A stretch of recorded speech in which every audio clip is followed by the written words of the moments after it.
Om Shanti 31 December 2021 प्रातः मुरली बाबा कहते मिठे बच्चे सर्वदा सुखी रुह जेते जोग करिबो सेते सुख मिलिबो। बाबा तुम पिला मानकु एही आशीर्वाद देउछंती। सर्वदा सुखी रुह जेते जोग करिबो सेते सुख मिलिबो।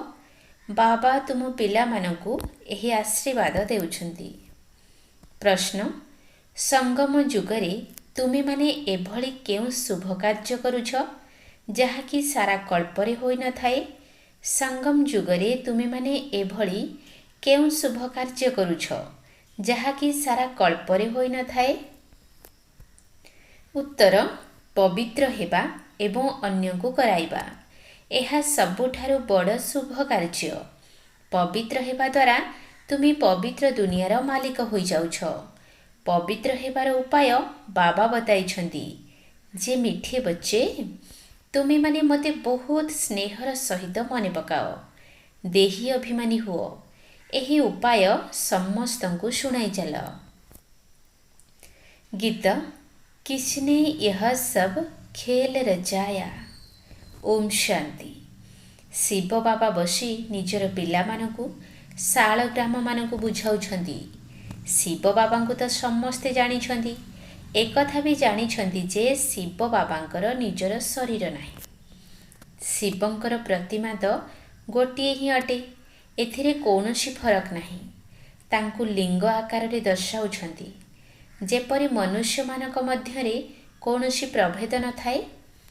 आखि नाक कान समस्तंकर दुईटी लेखाई थाए। आत्मा कौनसी लुचि रहिबा जिनिस नुही। जेपरि मनुष्य मानकर देवता मानकर पूजा होई थाए, सेहीपरि आत्मा मानकर एवं परमात्मांकर मध्य पूजा होई थाए। जदि शिवंकर मंदिर को जीव तो सेठारे ढेर छोट छोट शालग्राम रखा जाइछि जहाँकर पूजा होई थाए। मनुष्य मानकर दुई प्रकारर पूजा होई थाए, विकारी मानकर और निर्विकारी मानकर।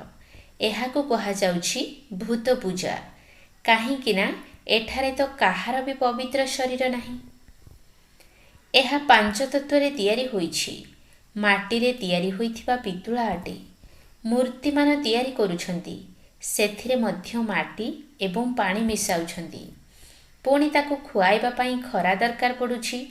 खरा मध्य अग्निर अंश अटे। आग कालरे सूर्य किरण द्वारा निया जलाउथिले। पिलामाने मध्य एकथा जानिछंती जे निराकारंकर मध्य पूजा होई थाए। साकार देवता मानकर मध्य पूजा होई थाए, आउ मनुष्य मानकर मध्य पूजा होई थाए। देवता माने हेउछंती पवित्र, एठारे अपवित्र होई जाइछंती। बाकी पूजा तो पांच तत्वर होई थाए। आत्मा कौन एकथा मनुष्य माने जानी नाहंती। कुहा जाए निजको निजे अनुभव कर, आत्मा को अनुभव कर। आत्मा हेउछि बिंदु समान। अनेक एहार साक्षात्कार मध्य करिछंती। वर्णना करिथांती जे एक छोट आलोक बिंदु तांकठारु बाहारी आम भितरे प्रवेश कला। अच्छा, एहा द्वारा तो लाभ किछि हेला नाही। नारद एवं मीरा भक्ति रे प्रथम बोली गायन करा जाई थाए।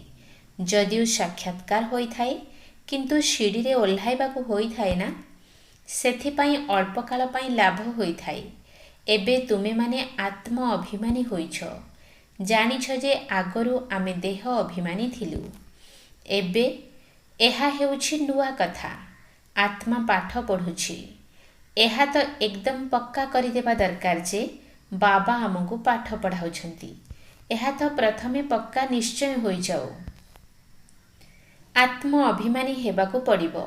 अधा कल्प पाई आत्म अभिमानी हेउछंती, पुणी अधा कल्प देह अभिमानी हेउछंती। सत्य जुगरे आत्मार एही शुद्ध अभिमान रहिबो नाही जे मु परमात्मा को जानिछि। शुद्ध अभिमान एवं अशुद्ध अभिमान रही थाए ना। कर्तव्य मध्य शुभ एवं अशुभ होई थाए। कुहा जाए शुभ कार्य डेरी करिबा उचित नुही। बाबा कहउछंती मु तुमको केते भल शिक्षा देउछि। तुमे पवित्र हेले पवित्र दुनियार मालिक हेब। एहिभଳି शुभ कार्य आउ किछि नाही। तुमे पवित्र थिल। एबे घड़ी को घड़ी बाबा कहउछंती देही अभिमानी हुओ। निजको आत्मा मने करी बाबांक सहित पूरा श्रद्धा रखिबाको हेबो। आत्मार संबंध एकमात्र बाबांक सहित रहिछि। सी बसी पाठ पढ़ाउछंती।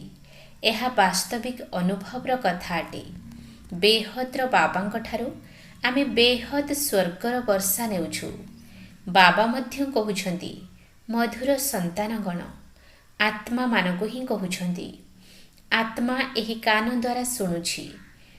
तुमी जानुछ जे आजी मते किए मीठा मीठा बच्चे बोली कहउछंती। मिठे मिठे बच्चे बापांकर पिलामानक प्रति स्नेह रही थाए ना। बहुत खुशीर सहित पिलामानकर पालना करिथांती। ये मध्य पिलामानकर बेहद्र बाबा अटंती। आत्मा कहुछि मु शरीरर कर्मेन्द्रिय द्वारा शुणाउछि। अज्ञान कालरे बापा पिला को केते स्नेह करिथांती। जानी थांती जे ये मोर उत्तराधिकारी अटे। एहाको मु योग्य कराउछि जहा द्वारा सी बहुत सुखी हेबो, भल संपत्ति पाइबो। कही थांती ना पिला माने विजयी हुओ, सुखी हुओ। स्वतः आशीर्वाद बाहरी थाए। जेपरी पिला सर्वदा सुखरे रहिबो, किंतु सीए तो सदा सुखी होई परिबो नाही। तुमे माने जानिछ जे बाबा हमको आशीर्वाद देउछंती। सर्वदा सुखी रुह, मते याद कर। बाबा केते स्नेह प्रेम नम्रतार सहित बसी बुझाउछंती। बाबा पिला मानकर सेवाधारी अटंती ना। केते पिला मानकर सेवा करिबाको पड़ी थाए। जदि माँ मरीगला तेबे बापांको पिलार सब किछि करिबाको पड़ी थाए। एही बाबा केते स्नेहर सहित पिला मानकु बुझाउछंती। निज गोड़रे निजे छिड़ा हेबाको पड़िबो। हे आत्मा तुमको बाबांक ठारू वर्षा नेबाको हेबो। देहर अभिमान छाड़ी निजको आत्मा भाव। एहा बहुत उच्च पाठ अटे। पिला माने एकथा घड़ी घड़ी भूली जाउछंती। कहउछंती आमे बाबांको याद करिबा भूली जाउछु। एही याद अक्षर बहुत सहज अटे। जोग अथवा निष्ठा आदि सब शास्त्रर अक्षर। बाबा केते सहज कथा कहउछंती जे केवल मते याद कर। बाबांको देखिबा द्वारा बहुत खुशी हेबा उचित। दुनिया रे आउ काहाकु भी एपरी बाबा मिलु नाहंती। तुमे जानिछ मु आत्मा पतित होई जाइथिली। एबे बाबा पवित्र करुछंती। सेथिपाई डाकुछंती मध्य हे पतित पावन हास, आसी आमको पावन कराओ। बाबांको याद करिबा व्यतीत आउ कौनसी कष्ट देउ नाहंती। एहार नाम ही हेउछि सहज याद, सहज ज्ञान। एकथा मध्य पिलामाने बुझी गलेनी। बाबा सत्य अटंती, चैतन्य अटंती, ज्ञानर सागर अटंती, ज्ञानर अधिकारी अटंती। एठारे मनुष्य मानकर महिमा होई थाए। अमुक शास्त्र गुड़िकर अधिकारी अटंती। एठारे बाबा कहउछंती मु ही सबु वेद शास्त्र को जानिछि। मु अधिकारी अटे। भक्ति मार्ग चित्र मध्य देखाई थांती। विष्णु को नाभिरु ब्रह्मा बाहरिले। तांको पुणी शास्त्र देइछंती। ब्रह्मा को द्वारा सबु वेद शास्त्रर साल भावरे बसी बुझाउछंती। वतनरे अछंती। भगवान मूल वतनरे अछंती। सुख वतनरे काहाको ज्ञान सुनाइबे। निश्चय एठाको आसी ज्ञान सुनाइबे ना। एहा बहुत बुझिबार कथा अटे।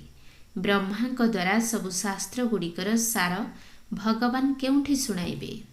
सुनाइबार कथा तो एहिठारे ही होई थाए। एबे तुमी वास्तविक रूपरे जानुछ किपरि भगवान आसी ब्रह्मा को द्वारा आम मानकु ज्ञान सुनाउछंती। पिला मानकु तो असरंती खुशी हेबा दरकार। मनुष्य 5-10 लाख रोजगार करी केते खुशी हेउछंती। एठारे बाबा बसी तुम मानकु संपत्ति रे भरपूर करुछंती। कहउछंती मते याद कर, तेबे तुमे सुना भली होइजिबो। एही भारत सुनार चढ़ई होइजिबो। जानिछ जे बाबा मूल वतनरु आसी ब्रह्मा को द्वारा आमको शास्त्र गुड़िकर सार बुझाउछंती। सबु रहस्य बुझाउछंती। सेही जोग तप दान पुण्य आदिरु मुक्ति तो केही पाउनाहांती। मनुष्य माने भाबुछंती जे एही सबु शास्त्र गुड़िक द्वारा आमे मुक्ति को जाउछु। जदि एहीपरि होइथांता तेबे पुणी पतित पावन बाबांकर आसीबार कौन आवश्यकता थिला।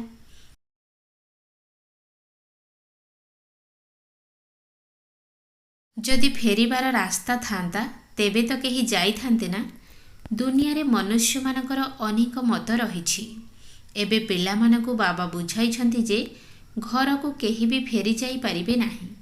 बाबा कहउछंती मु एहांक द्वारा सबु वेद शास्त्र गुड़िकर सारांश बुझाउछि। इए मध्य बहुत गुरु करिथिले, लेखा पढ़ा भी करिछंती। बाबा कहउछंती ए सबु को भूली जाओ। पतित पावन तो परमपिता परमात्मा को ही कुहाजिबो। सी मनुष्य सृष्टिर बीजरूप अटंती। वृक्षपति चैतन्य अटंती। आत्मा माने सबु चैतन्य अटंती। तुमे माने जानिछ जे आमे मूलवतन को जाई पुणी अभिनय करिबाको आसिबु। अधाकल्प एठारे सुखर अभिनय करिबु। सबुर आधार पाठ पढ़ा उपरे रहिछि। जेते पढ़िब सेते उच्च पद पाइब। एही पाठ पढ़ा बहुत श्रेष्ठ अटे। एहार लक्ष्य उद्देश्य ही हेउछि नररु नारायण मनुष्यरु देवता हेबा। जेतेबेले आदि सनातन देवी देवता धर्म थिला सेतेबेले कौनसी हिंसा हेउ नथिला। सेठारे विकारर कौनसी कथा न थाए ना कौनसी लड़ाई झगड़ा होई थाए। एबे तुमे बुझाउछ जे जेतेबेले अनेक धर्म थाए सेतेबेले भाषा मध्य अनेक थाए। समस्तंकर गोटिए भाषा होई परिबो नाही। एबे तुमर अद्वैत धर्म स्थापन हेउछि। अद्वैत अथवा देवता अक्षर समान होई जाउछि। एबे तुमे देवता धर्मर हेउछ। गीत मध्य रहिछि ना, बाबा हमें आपणक ठारु 21 जन्म पाई सारा विश्वर बादशाही नेउछु। सेठारे एपरि केही कहिबे नाही जे एहा आमर परिसर, ए बाट देई तुमे जाओ नाही। एठारे तो जणे अन्य जनकु डराउछंती। बसी बसी लड़ाई झगड़ा करिबार भूत आसी बसी जाउछि। तुमे माने जानिछ जे आमे श्रीमत द्वारा निजर राजधानी स्थापन करुछु। आमे विश्वर मालिक हेउछु। आमे एही भारत रे ही रहिबु। दिल्लीर आखपाख नदी कूଳରେ रहिबु। सेठारे सर्वदा बसंत ऋतु होइथाए। समस्ते सुखी होइथांती। प्रकृति मध्य सतोप्रधान होइथाए ना। तुमे बुझी पारुछ जे आमे किपरि पुनर्बार निजर दैवी राज्य स्थापन करुछु। तेणु पिला मानकु बाबांक याद रे बहुत खुशी रे रहिबा उचित। निरंतर याद कर, आउ कौनसी कष्ट दिया जाउ नाही। एथिरे ही मेहनत रहिछि। तथापि घड़ी घड़ी बाबांकर याद भूली जाउछंती। देह अभिमान रे आसीबा द्वारा ओलटा काम करि देउछंती। प्रथम विकार ही हेउछि देह अभिमान। एहा तुमर बहुत बड़ शत्रु अटे। देही अभिमानी न हेबा कारणरू पुणी काम विकार आदि दंशन करिथाए। पिलामाने मध्य बुझुछंती जे एही लक्ष्य बहुत उच्च अटे। पुणी पवित्र मध्य रहिबाको हेबो। तुमे हेउछ सच्चा सच्चा ब्राह्मण। मनुष्य मानकु ज्ञान सुनाई चाल। कइंछर उदाहरण मध्य एठारे तुम पाई लागू हेउछि। बाबा बुझाउछंती जदिउ तुमे निजर कामधंदा आदि कर, ऑफिस रे बस, देख जदि कौनसी ग्राहक नाहंती तेबे याद रे बसी जाओ। पाखरे तो चित्र रहिछि। पुणी तुमर अभ्यास रे पड़ी जिवो। आमे बाबांक याद रे बसी जिवु। बाबा तो अनेक प्रकार जुक्ति बताउछंती। भक्ति मार्ग रे चित्र को मने पकाई थांती। एठारे पुणी हेउछि विचित्रंकर याद। एहा नुआ कथा अटे ना। निजको आत्मा मने कर एवं बाबांकु याद कर। एहा नुआ कथा होइथिबा कारणरू परिश्रम करिबाको पडुछि। एथिरे अभ्यास करिबाको होइथाए। ज्ञान तो मिलिगला ना। एकथा मध्य बुझा जाइछि जे विष्णुरु ब्रह्मा किपरि हेउछंती। विष्णु अर्थात लक्ष्मी नारायणकर 84 जन्म परे सिए ही ब्रह्मा सरस्वती हेउछंती। एकथा अन्य कौनसी शास्त्र रे नाही। एपरि नुहे जे विष्णुक नाभिरु कौनसी ब्रह्मा बाहरुछंती। बाबा कहउछंती मु तुम मानकु स्वदर्शन चक्रधारी कराउछि। एहार अर्थ मध्य तुमी जानिछ। वर्तमान तुमर अक्षर एते गुप्त जे केही कॉपी करि परिबे नाही। आजिकाली कॉपी मध्य करूछन्ति ना। धला पोशाक धारी भी बहुत अछन्ति, से माने प्रतियोगिता करूछन्ति। एथिरे केही कॉपी करि परिबे नाही। एबे तुमे माने बुझुछ जे आमे प्रत्येक दिन बाबांक सम्मुखरे बसी ज्ञान शुणुछु। बाहरे थिबा पिला माने मध्य बुझुथिबे जे मधुबन रे शिव बाबा ब्रह्मांक द्वारा मुरली शुणाउछन्ति। आत्मा ही बाबा को याद करि थाए। याद करिबा द्वारा विकर्म विनाश हेबो। काहींकिना जेबेठारु बिकारी होइछु पाप करी करी ही आसीछु। तेणु जन्म जन्म मुंड उपरे बोझ होई रहिछि। धीरे धीरे तम प्रधान होई जाउछन्ति। तमे हेबारे अधा कल्प लागिछि। सतो रजो तम होई खाद पड़िबा द्वारा आत्मा मलिन होई जाउछि ना। एही खाद निश्चय बाहरिबा दरकार। माया रावण समस्त काटी देउछि। एहा मध्य बुझिबार कथा। मुख्य आदि तो काहाकू मिलु ही नाही। डाकुछन्ति जे आम पतित मानकू आसी पवित्र कराओ। बास एथिरे आउ कोनोसी कथा ही नाही। बाबा शिक्षा देउछन्ति जे तुमे तम प्रधानरु सत प्रधान किपरि हेबो। पिलामानक पाखकू लेखुछन्ति मध्य। पिलामानी तुमे बाबांकू भूलिबा द्वारा तम प्रधान होई जाइछ। एबे बाबांकू याद कर, तेबे शत प्रधान होइजिबो। शत प्रधान विश्वर मालिक हेबा पाई बाबांकू याद कर। तुम आत्मारे 84 जन्मर ज्ञान रहिछि। 84 चक्र पूरा करिछ। आत्मारे केते प्रकारर पाठ भरी होई रहिछि। एहा आश्चर्य लागुछि। एबे छोट आत्मारे केते पाठ भरी होई रहिछि। आत्मा कहुछि मु 84 जन्म नेउछि। एकथा भी एबे तुमी बुझुछ। मनुष्य माने तो किछि भी जानि नाहंती। बाबा एबे बुझाउछन्ति तुमी आत्मा माने 84 जन्म भोग करुछ। गोटिए शरीर छाड़ी आउ गोटिए नेउछ। पुनर्जन्म नेई नेई सीढ़ी रे तळको ओह्लाई आसिछ। एबे पुणी सत प्रधान होई राज्य करिबाकू हेबो। तेबे केते खुशी हेबा दरकार। बाबा आमको बेहद्र वर्षा कल्प कल्प देउछन्ति। तुम मानकू एबे परिचय मिलुछि। तुमे जानिछ जे आमे मालार दाना हेउछु। पुणी क्रमानुसारे राज्य करिबु। सेठारे राजधानीर जो नीति प्रथा थिबो ताहार पुणी पुनरावृत्ति हेबो। सेथिपाई व्यर्थ चिंतन करिबार कोनोसी आवश्यकता नाही। एहा किपरि हेबो, कोन हेबो। जेपरि राजत्व करिथिबो सेहिपरि करिबो। ताकू ही साक्षी होई देखिबाकू हेबो। चिंता करिबा दरकार नाही जे कोन हेबो। अच्छा, मिठा मिठा शिकिलाधे संतान मानक प्रति माता पिता बाप दादांकर मधुर स्नेह भरा स्मृति एवं सुप्रभात। आत्मिक पितांकर आत्मिक संतान मानकू नमस्ते। आत्मिक संतान मानकर आत्मिक बाप दादांकू नमस्ते नमस्ते नमस्ते। सुप्रभात। धारणा पाई मुख्य सार 1 नंबर पॉइंट। शुभ कार्य विलंब करने उचित नुहे। पवित्र होई बाबांक ठारू पूरा पूरा वर्षा नेबाकू हेबो। निजकू निजे योग्य करी निज गोड़े छिड़ा हेबाकू पड़िबो। एकमात्र बाबांक सहित पूरा स्नेह रखिबाकू हेबो। शुभ कार्य विलंब करने उचित नुहे। पवित्र होई बाबांक ठारू पूरा पूरा वर्षा नेबाकू हेबो। निजकू निजे योग्य करी निज गोड़े छिड़ा हेबाकू पड़िबो। एकमात्र बाबांक सहित पूरा स्नेह रखिबाकू हेबो। 2 नंबर पॉइंट। निजर कर्मधंदा करी एकमात्र विचित्र बाबांकू मने पकाइबाकू हेबो। कौनसी भी व्यर्थ चिंतन करिबार नाही। सतो प्रधान हेबार अछि। अपार खुशी रे रहिबार अछि। निजर कर्मधंदा करी एकमात्र विचित्र बाबांकू मने पकाइबाकू हेबो। कौनसी भी व्यर्थ चिंतन करिबार नाही। सतो प्रधान हेबार अछि। अपार खुशी रे रहिबार अछि। वरदान।